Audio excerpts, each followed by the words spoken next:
Hello बच्चों, let's read the question. Our question is stamens attached to petals are option number 1 epipetalous, option number 2 epiphyllous, option number 3 episepalous and option number 4 all. Question में हमसे कह रहा है स्टेमन अगर petal से attached हो तो उसे हम क्या बोलेंगे। तो इस क्वेश्चन को सॉल्व करने के लिए बच्चों हम लोग जो की कॉन्सेप्ट अप्लाई करेंगे, अवर की कॉन्सेप्ट विल बी arrangement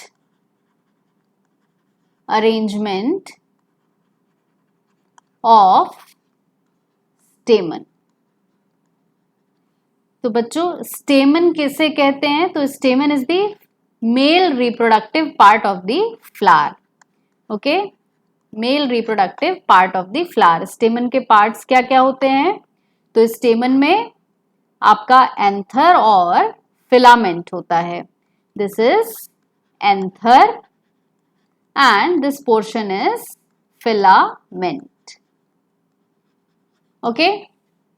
अब ये स्टेमन थैलेमस पे डिफरेंट तरह से अरेंज हो सकता है। या तो ये फ्री फॉर्म में होगा डायरेक्टली थैलेमस पे अटैच्ड, उस कंडीशन को बोला जाता है पॉलीएंड्रस कंडीशन। ओके, या ये बच्चों फ्यूज फॉर्म में भी प्रेजेंट हो सकते हैं। मतलब ये फ्यूजन अभी देख लेते हैं हम लोग, दो तरह का हो सकता है। ये फ्यूजन विद इन वर्ल हो सकता है, with in whorl.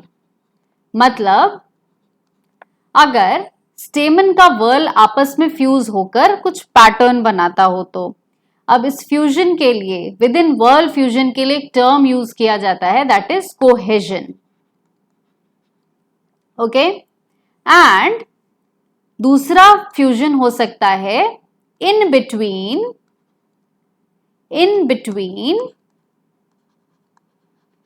Different whorl, in between different whorl.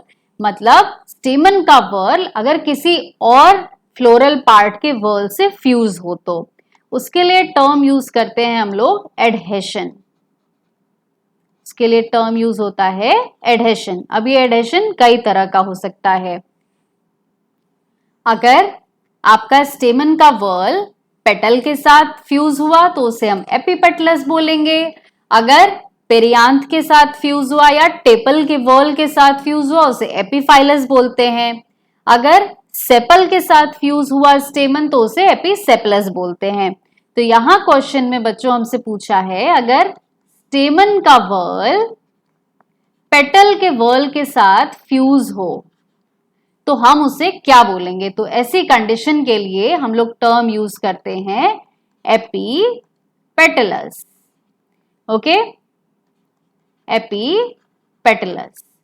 तो यही हमारे क्वेश्चन का आंसर हुआ। अभी हमने देखा एपिफाइलस किसके लिए यूज होता है।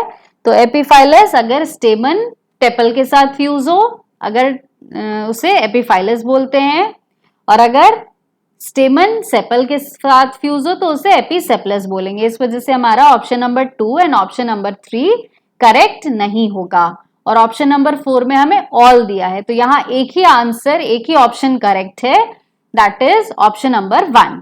तो बच्चों इस क्वेश्चन के लिए हमारा जो करेक्ट आंसर है that is option number 1 epipetalous. I hope the solution is clear to you. All the best बच्चों, thank you.